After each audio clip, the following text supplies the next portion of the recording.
जय हिंद दोस्तों, सैनिक समाचारों में आपका हार्दिक स्वागत है। सबसे पहले बात करूंगा हेडलाइंस की। हाँ जी दोस्तों, लाइफ सर्टिफिकेट का समय आ गया है और इसको किस तरीके से, यानी मैं कहूंगा how to submit, when to submit and how to check, यानी कब करें सबमिट, कैसे करें सबमिट और कैसे करें चेक, इसके ऊपर एक पेज की एडवाइजरी है हिंदी और अंग्रेजी में मैं आपके साथ साझा करूंगा। और मैं बात करूंगा दोस्तों, कर्मचारियों के लिए खोला खजाना, केंद्र सरकार सो गई। मैं इस बात को कई बार बोलूंगा, हाँ केंद्र सरकार सो गई और केंद्र सरकार एक स्टेट के ऊपर इल्जाम लगा रही इनके पास पैसे नहीं है अपने कर्मचारियों को देने के लिए, क्योंकि वो कांग्रेस शासित गवर्नमेंट है कि राज्य की। लेकिन उन्होंने छाती ठोक के कहा है कि गलत फहमी में मत रहो, मैं 4% डीए भी दे रहा हूं और इस महीने की तनख्वाह मैं 28 तारीख को दे रहा हूं और 75 साल से ज्यादा उनको पेंशन बढ़ोतरी भी दे रहा हूं और मेडिकल बिल हैं जो भी सीनियर सिटीजन के मैं वो भी पेड कर रहा हूं, मैं अपने जेब से दूंगा। यानी केंद्र सरकार को चैलेंज करके इतनी बड़ी घोषणा वहां के मुख्यमंत्री ने की है। और पीसीडीएस सीपी ग्राम का ओआरओपी 3 में बड़ा कंफ्यूजन क्रिएट कर दिया। हाँ जी दोस्तों, सूबेदार मेजर कहता है मेरी 34,225 टेबल नंबर 7 में है। बोलते नहीं, वो गलत बात है, मैं आपका कॉरिजनम पीपीओ दे रहा हूं, आपकी इतनी बनेगी। मैंने बोला कि सर मैं एक्स ग्रुप से सूबेदार मेजर हूं, मेरी 33 साल है, मेरे 40,300 दीजिए। बोलते नहीं, आपकी 42,265 ही बनेगी। और सीपी ग्राम का भी जवाब बहुत गलत तरीके से जवाब आ रहा है, यानी मनमानी कर रखी वहां सिविलियन ने। जब मैंने किसी एक अधिकारी से बात किया तो उन्होंने बोला हमें तो कोई डाटा दिखाती नहीं ना टेबल दिखाते, सिविलियन से अपनी मनमानी कर रहे हैं। केंद्र सरकार का कोई हस्तक्षेप नहीं, लेकिन अब मजबूरी आ गई कि डीईएसडब्ल्यू यानी department of ex service welfare इस मामले को संज्ञान में ले। नहीं, सैनिकों के साथ ये अन्याय, ये धोखा है दोस्तों। तो बात करते हैं सबसे पहले मैं लाइफ सर्टिफिकेट की। हाँ जी दोस्तों, अभी हम जानते हैं हमारे सीनियर सिटीजन है अक्टूबर में लाइफ सर्टिफिकेट भर रहे हैं, उसके बाद नवंबर में मैक्सिमम लोग भरते हैं, चाहे फौजी हैं, पूरे सेंट्रल गवर्नमेंट दूसरे एम्प्लॉय भरते हैं। तो रस होगा, आप अपनी तैयारी पहले करके रख लीजिए कि आपकी एज और आपकी सेहत किस बात को अलाउ देती है। सबसे पहले इसी में एक गाइडलाइन दी है कि life certificate by pensioners, when to submit, how to submit and how to check approval status. When to submit, SPARSH pensioners are to submit life certificate as per validity date in SPARSH portal at the any time in advance in case of necessity. उन्होंने कहा है स्पर्श में आप जब देखते हो कि कब ड्यू है, जो स्पर्श में माइग्रेट हो गया उसके हिसाब से भर दो, या 1 महीने पहले भर दोगे तो कोई दिक्कत नहीं है। कब जरूरत है ये आप बात क्लियर है। DPDO pensioners as per their date of birth if still not migrate to SPARSH. DPDO से जो पेंशन ले रहे हैं स्पर्श में माइग्रेट नहीं है, वो अपनी डेट ऑफ बर्थ के हिसाब से कब उनका हो रहा है भर सकते हैं। Bank and CPPC pensioner in October and November month is not migrate to Sparsh. जो स्पर्श में माइग्रेट नहीं हुए हैं तो वो सीपीपीसी से पेंशन ले रहे हैं और वो अक्टूबर और नवंबर में अपना लाइफ सर्टिफिकेट जमा कर सकते हैं। How to submit digital life certificate, digital life certificate while in foreign, manual life certificate. यानी 3 प्रकार से डिजिटल लाइफ सर्टिफिकेट होने वाला। All the pension can submit DLC through finger authentication या face authentication through Jeevan Praman app से। आप चेहरे से या अंगूठे से आधार कार्ड के जरिए भर सकते हैं। उन्होंने कहा है but setting for the SPARSH DPDO या bank bill different, setting guide for SPARSH is appended, name of pension in Aadhaar should match name in respective PPO, the pensioners are enter their respective PPO number, temporary स्पर्श pension ID case स्पर्श PPO number is not received with all the other request detail more DLC can submit respectively। उन्होंने सीधा सीधा कहा है digital जीवन प्रमाण पत्र सभी pensioner finger authentication face authentication के माध्यम से जमा कर सकते हैं, लेकिन स्पर्श डीपीडीओ बैंक के लिए अलग अलग सेटिंग होती है। स्पर्श के लिए सेटिंग की गाइडलाइन अलग है। आधार में पेंशन भोगियों के नाम संबंधित पीपीओ के नाम से मेल खाना चाहिए। यदि स्पर्श पीपीओ नंबर प्राप्त नहीं होता है तो पेंशन भोगियों को इस मोड में अन्य सभी आवश्यक विवरणों के साथ अपना संबंधित पीपीओ या स्थायी स्पर्श पेंशन आईडी दर्ज करना होगा। लॉग इन, इनमें सीधा सीधा लिखा है on SPARSH portal through Aadhaar mode after log in at SPARSH help center including DPDO JCD etcetera, at common center cyber cafe, at home with finger authentication, at any place through Android phones, at some banks where voluntary DLC facility provided, at post office। यानी आप घर से भर सकते हो, अपने phone से भर सकते हो, साइबर कैफे से भर सकते हो, कॉमन सर्विस सेंटर से भर सकते हो और बैंक में जाकर के जिसने ये सुविधा प्रदान की वहां से भरा सकते हो। ये तरीका दोस्तों।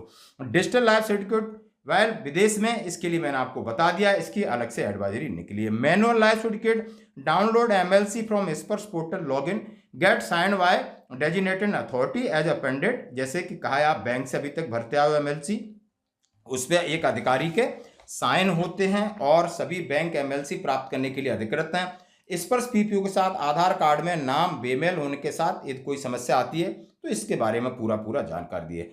अब जीवन प्रमाण पत्र की स्थिति कैसे चेक करें, स्पर्श पोर्टल पर लॉगिन करें। स्पर्श पोर्टल पर लॉगिन किए, उसमें एक मैसेज आता है, अलर्ट पॉपअप होता है कि आपका जीवन प्रमाण पत्र यानी 5 और 6 दिन लग जाते हैं, अपडेट हो जाता है और उसमें स्वीकृति आ जाती है और नेक्स्ट ड्यू का डेट आ जाता है, तो ये कार्रवाई आपकी समाप्त होती है। तो दोस्तों अभी ये सीजन त्योहारों का है, तो सीजन आपकी पेंशन को 1 साल कंटिन्यूटी बनाने के लिए आपको ये कदम उठाना होगा, नहीं एक दूसरे की आप हेल्प लें, मदद लें, ये कर सकते हैं। अब मैं बात कह रहा हूं बड़ी जिसको भी लगेगी, बड़ी तीखी लगे, भले कड़वी लगे, लेकिन मैं बात कह रहा हूं कि दिवाली से पहले सरकारी कर्मचारियों को बड़ी सौगात। सरकार ने डीए-डीआर में 4% की बढ़ोतरी का किया ऐलान। नई दिल्ली में केंद्रीय कर्मचारियों सरकार की ओर से महंगाई भत्ते की बढ़ोतरी का बेसब्री से इंतजार है। वहीं स्टेट गवर्नमेंट लगातार घोषणाएं कर रही है। सरकार ने कहा था कि हिमाचल प्रदेश, जो कि कांग्रेस शासित मुख्यमंत्री है, उन्होंने कहा है कि इनके पास पैसा नहीं है तनख्वाह देने के लिए। उनके मुख्यमंत्री ने 2 कदम आगे बढ़ के कहा है कि जी हाँ, मैं इसी महीने 4% डीए की घोषणा के साथ क्रेडिट कर रहा हूं। और ये बोला है, उन्होंने कहा अपने सभी कर्मचारियों पेंशनर्स की खुशी का माहौल है। इसके अलावा दिवाली के पर्व को देखते हुए सरकार ने कर्मचारी पेंशन भोगियों को समय से पहले वेतन जारी करने का आदेश निकाल दिया। लेकिन मध्य प्रदेश या कई स्टेटों ने निकाला कि केंद्रीय सरकार ने अपने 1 करोड़ पेंशनर्स और कर्मचारियों के लिए कुछ नहीं कहा है। सिर्फ रेलवे को अभी तक बोनस की घोषणा की है, ना ही डीए-डीआर पे बोल रहे, ना ही उससे पहले आपका पेमेंट आएगा किसी भी तरीके की। और 2 लगातार कैबिनेट बैठक 15 दिन में हो चुकी हैं, लेकिन उन्होंने इसके ऊपर कोई प्रतिक्रिया नहीं दी। और समय से पहले मिलेगा वेतन और पेंशन। उन्होंने कहा 1 जनवरी 2023, यानी उनके जो 2 लाख कर्मचारी हैं और करीब 2.25 लाख उनके पेंशन भोगी हैं। और उन्होंने कहा है कि इसकी राज्य सरकार के खजाने पर 600 करोड़ रुपए का भार लगेगा। उन्होंने कहा जो पेंशन 1 तारीख को आती थी, इस महीने 28 अक्टूबर को आपके खाते में आएगी। उन्होंने कहा मेडिकल बिल हैं जो सीनियर सिटीजन, उनकी मंजूरी दे दी है।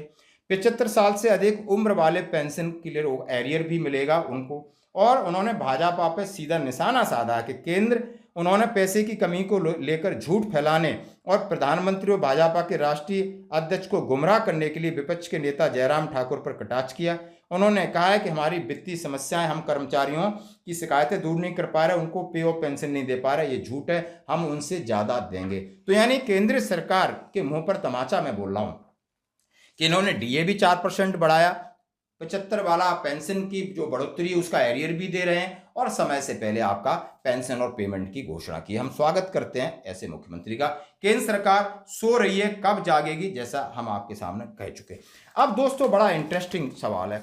सबसे पहले एक पीपीओ आप देख सकते हैं सुबेदार मेजर साहब का है और ये पक्का उन्होंने 32 साल नौकरी किया है।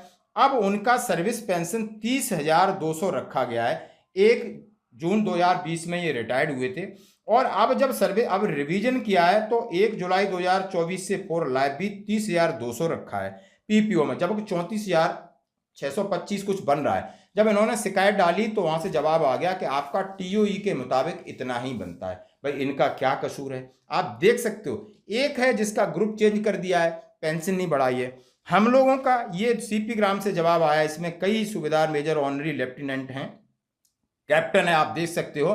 Principal control defence account Prayagraj से सीधा दे दिया गया। उन्होंने कहा है revision of pension under OROP 3 1/7/2024 please refer of the above cited CP Gram in this connection.